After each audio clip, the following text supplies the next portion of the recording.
और सुन लेते हैं मनीष सिसोदिया, जो कि दिल्ली के उप मुख्यमंत्री हैं, शिक्षा मंत्री हैं। उन्होंने क्या कहा इस फैसले पर। हमारे सहयोगी शरद शर्मा ने उनसे बात किया।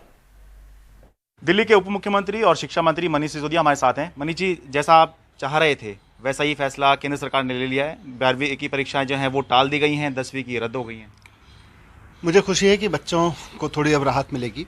खासतौर से 10वीं के बच्चों के ऊपर तो अब एंग्जाइटी भी नहीं बची है। उनको उनके पिछले असेसमेंट के आधार पे प्रमोट कर दिया जाएगा, इंटरनल असेसमेंट के आधार पे। 12वीं के बच्चों को अभी इंतज़ार करना पड़ेगा 1 जून के बाद जो भी फैसला होगा, लेकिन फिर भी उनको 4 मई से कम एग्ज़ाम देने नहीं जाना पड़ेगा। वरना हम सबको ये डर था कि कहीं ना कहीं कोरोना सेंटर बन जाएंगे हमारे स्कूल्स, हमारे एग्जामिनेशन सेंटर्स जो हैं।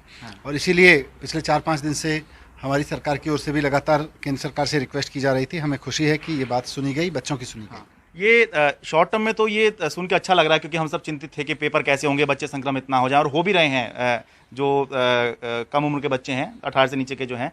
लेकिन लॉन्ग टर्म में आप कहाँ देख रहे हैं, क्योंकि पिछले साल पूरे साल पढ़ाई नहीं हो पाई, इस साल भी पेपर होने थे, इससे पहले स्कूल खुलने की बात हो रही थी, इससे पहले फिर स्कूल बंद होने के आदेश हो गए और एग्जाम भी रद्द हो गए।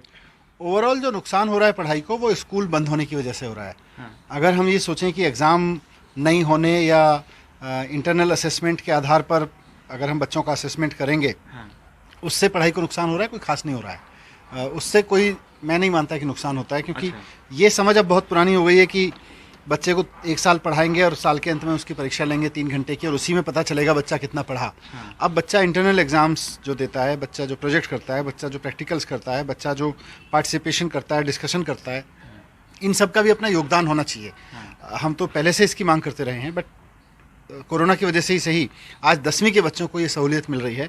12वीं के बच्चों को भी यही सहूलियत दे दी जाती, और वो इस पिछले 1 साल की अपनी परफॉर्मेंस के आधार पर उनको पास कर दिया जाता, उनको ग्रेडिंग कर दी जाती।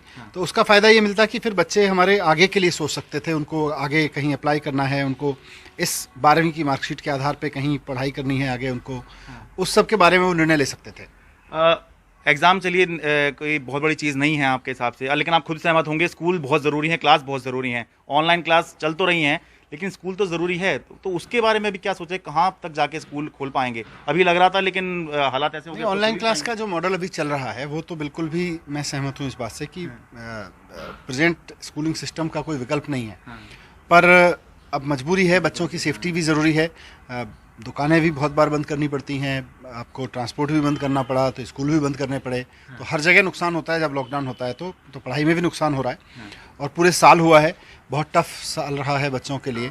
तो जैसे ही मौका लगेगा, हम तो उम्मीद कर रहे थे कि अगर अभी कोरोना जिस तरह 1 महीने पहले था, तो शायद जुलाई से स्कूल खुल जाते, लेकिन अभी ऐसा लग नहीं रहा है। ठीक है, बस एक आखिरी सवाल, कुछ एक पेरेंट्स फ़ोन करके परेशान हो रहे हैं कि उनके जो 10वीं के बच्चे हैं, वो अब स्ट्रीम सिलेक्शन कैसे होगा उनका, वो साइंस, कॉमर्स या ह्यूमैनिटीज़ कैसे वो सेलेक्ट करेंगे? नहीं, पहले की तरह से होगा, जैसे पहले होता था।